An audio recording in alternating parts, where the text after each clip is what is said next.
Welcome to Insight Builder channel. Big data learners, Python experts, and my dear friends. Efficiently join tables in Spark. 7 ways of joining tables. Gather insights by denormalizing the database. What is the challenge at hand that we have? We want to denormalize the dataset that is given to us. Why am I telling this? See, when you want to gather insight from the data that is already collected, you have to denormalize it. When you are going to collect the data, that is, when you are going to create a database and when you are going to load the data into it, you want the database tables in the at least in second normal form or best third normalized form. So when you are going to normalize the table, what will happen is your data will get fragmented. That is, you will have multiple tables holding different information. So for an example, I'll be showing in a couple of minutes.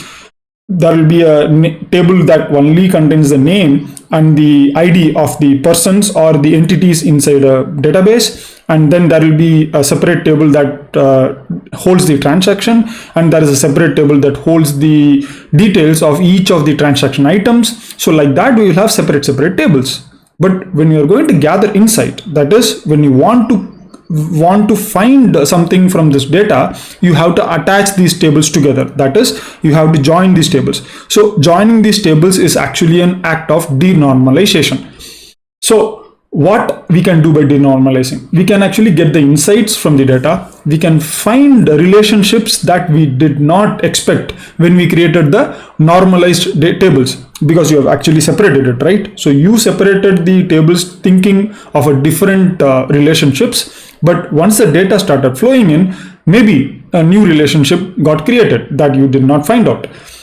The time for creating the dashboards can be drastically reduced because you have everything in a single database, a single table, right?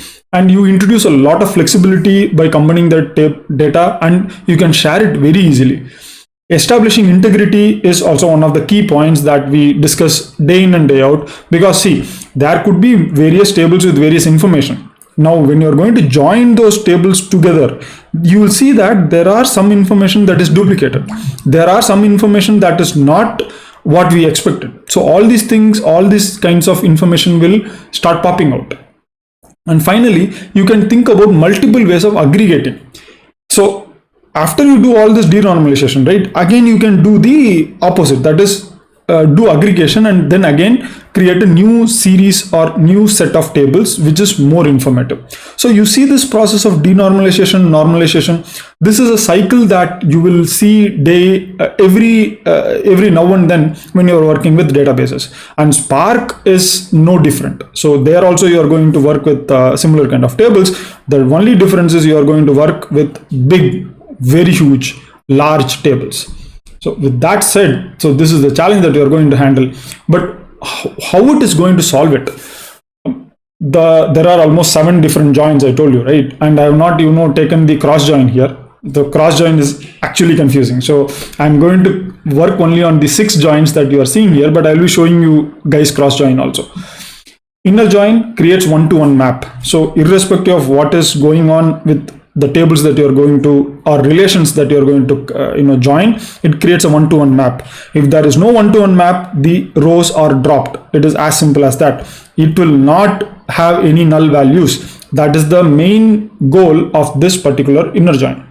When it comes to left join, you might want to create one-to-one map, but still in one of the tables or relation, you want to maintain all the data, and in the other relation you will have null values wherever it is, wherever the right table is not having the value. Opposite is right join. So in right table you will have all the information that is already available. In the left you will have null values. So this dynamic between the mapping of the data and the table in which the null value gets populated, this kind of thinking, visualizing the right join and left join will help you to debug your final tables very easily. So if you are going to do a left join, you should not have any null values in the left table. So repeating, if you are going to do a left join, no null values in left table. And same way, if you are doing a right join, no null values in right table. So if you are going to find any null values in the right table, or when you're doing a right join, if you find null values in right table, then you need to still dive into the data and understand it better. Full join will do a one-to-one map. It is like opposite of inner join. It's a full outer join. So we covered how the full join works right now. One-to-one map with both the relations are being maintained, and you know what will happen. So both the tables will have null values. When it comes to semi-join, it is opposite of left join, and anti-join, semi-join is opposite of right join, and anti-join is opposite of left join. So these things we'll see it in action in a couple of minutes. But here are the clauses with little more explanation that I gave already, and also with the syntax. This is something for your reference. It is in a single table, so you will understand better. And also, the most important point is what we are going to do next. We are going to take these concepts and work it out directly in Kaggle notebook. So for working on these DML, so data manipulation language inside Spark, you actually don't need a cluster. All you need is a PySpark library and a set of data which you can use for practicing. So this is already set up for you guys in this joins in Spark notebook. All you need, this particular link also will be shared with you in the YouTube description, the video description below. So take a look at that and you can start working on the Kaggle environment directly. I hope that you like this kind of a video. So do leave a like. And important point is practice, guys. Because the reason of giving the Kaggle notebook is that all you need to do is fork it and start practicing it and start playing with it, and most importantly break it. So once you break it and try to make the code work again, you will understand a lot better. And I hope that since you will be practicing a lot, and also if you like such kind of a practice sessions, do subscribe to my videos so you will get updates to your YouTube dashboard directly when I upload new videos. With that said, let us go to the browser right now. If you are new to this channel and if you are new to big data, you can take a look at my playlist in my YouTube channel. You will get more information regarding building your own big data server, also working with various DML environments also. Let us head to the Kaggle notebook. So when you click on the link that will be provided in the YouTube description, what you will find is you will find the notebook which you can fork it. So there will be an option of copying and editing. Click on that and you will get this particular page. The code is already entered into this notebook, so you don't need to enter the code. But what you need to do is I will show you how to practice with the code that is already there.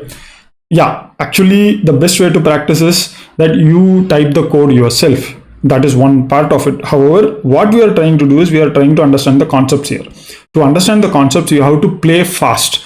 And then, yes, you have to practice it. You have to have a playbook where you practice each of the syntax by typing the code and see how you are making mistakes. So that is one of the process. But this session that I am trying to take here is to introduce you to joins, right? So it is better that you understand the concepts first, play with the concepts, and then go for practicing it.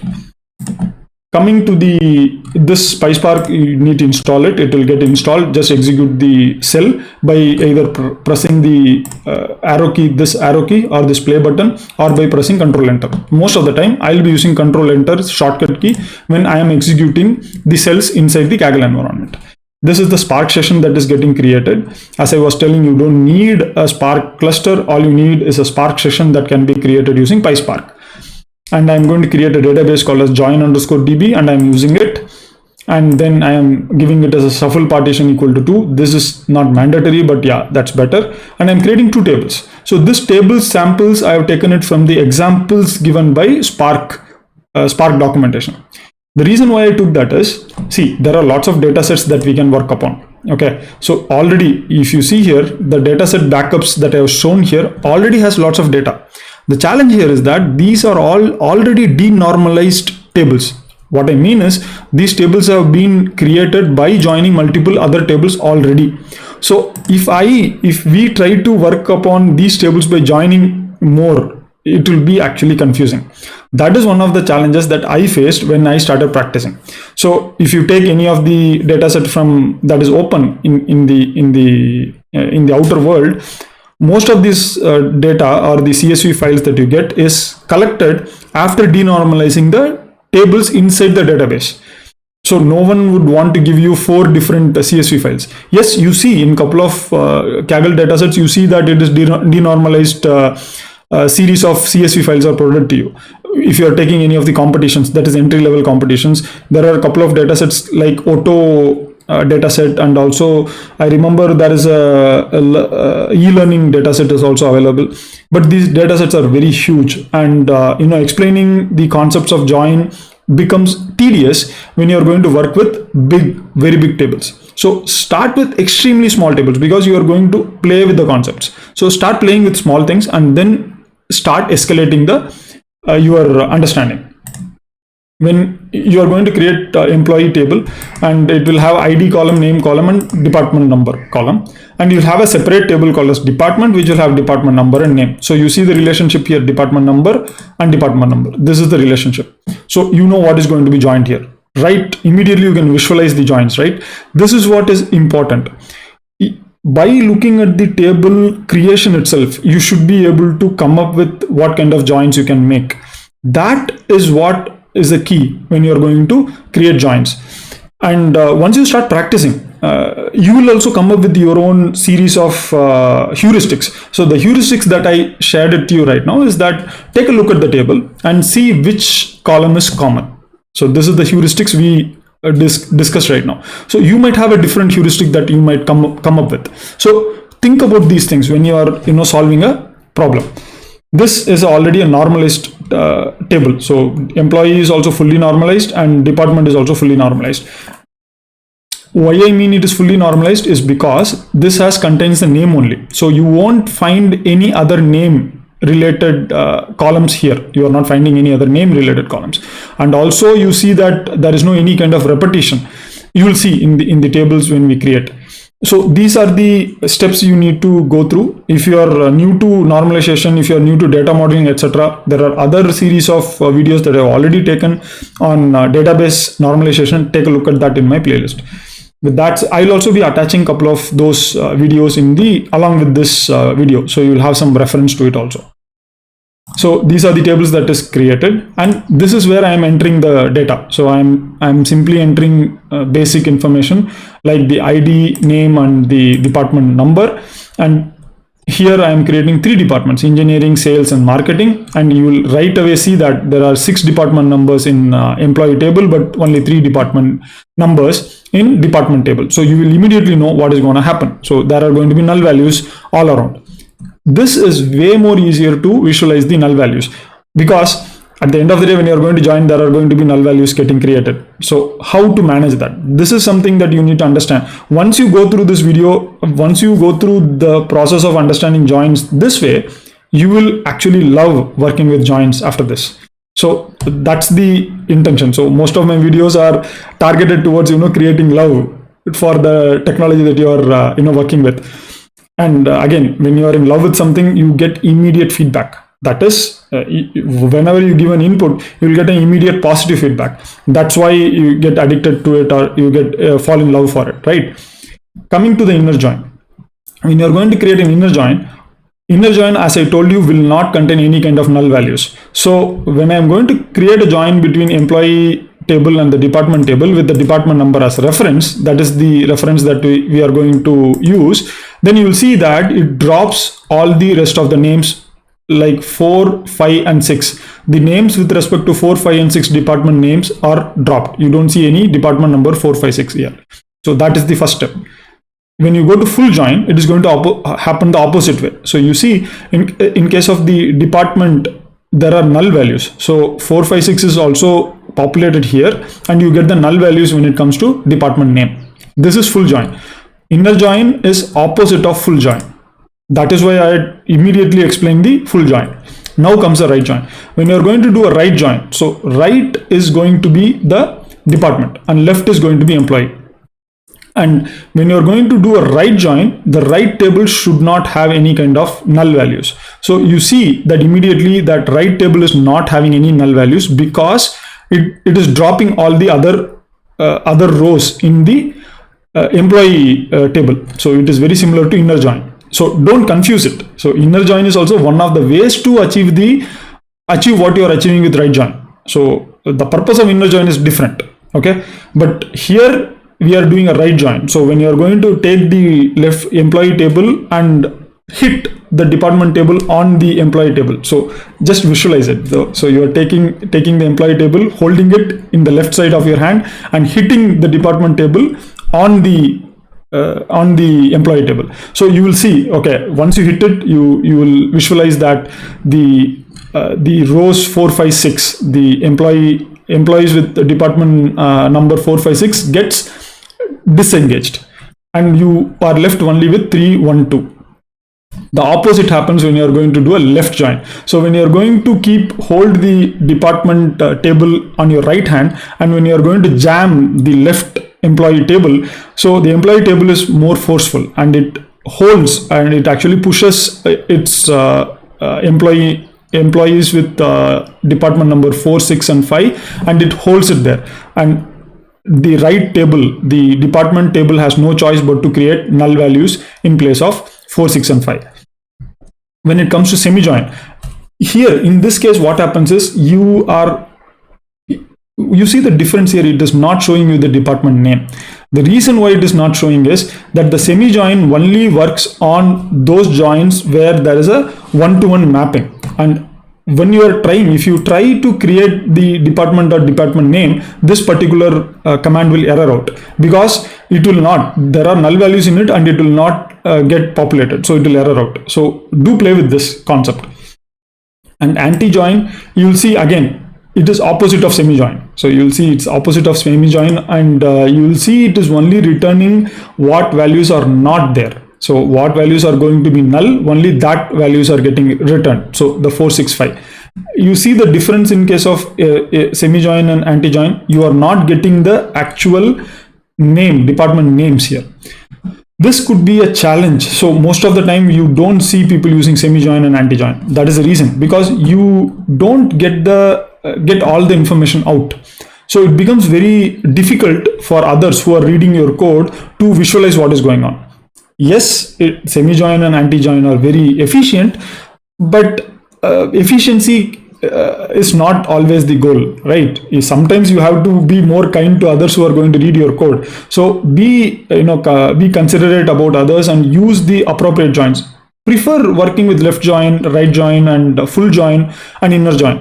Rest of the things I would suggest that knowing it is good, but yeah, using it, be very careful with that. And finally, the cross join. Cross join is think about the logic.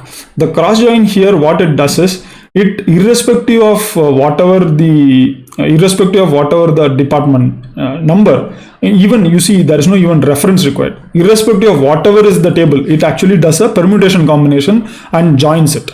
So this is one of the ways where you can really confuse everybody. So, yeah, it has its own requirement when you are working with multiple tables and you want to run such a cross join. Go ahead and do it. However, after that you need to do a lot of work. So be ready for that. You need to understand which rows to lose once you create a cross join. So I'm not going to go into that part right now. So I hope that you got. It's a very brief introduction, but the point I want to make again and again is that the problem each of this join solves. So once you visualize the problem and once you visualize how it is getting solved, then using these joins will become way more easier for you. And these joins are not just specific to Spark SQL. It is also common with PostgreSQL and other SQLs also. There could be the semi-join and anti-join, cross-join could be different, but the inner, left, right, and full join, these are all common. And full join is called as outer join also. And inner join is separate, and we have left outer, right outer, and full outer join. So this is how the actual code goes. So you see this left outer, right outer, and full outer. In case of inner, it is just inner join. These kinds of syntax, sometimes you don't use outer in the syntax, it's fine, but if you want to be very descriptive and very perfect in the way you are writing the syntax, do use outer. It helps people who are new to understand what is going on.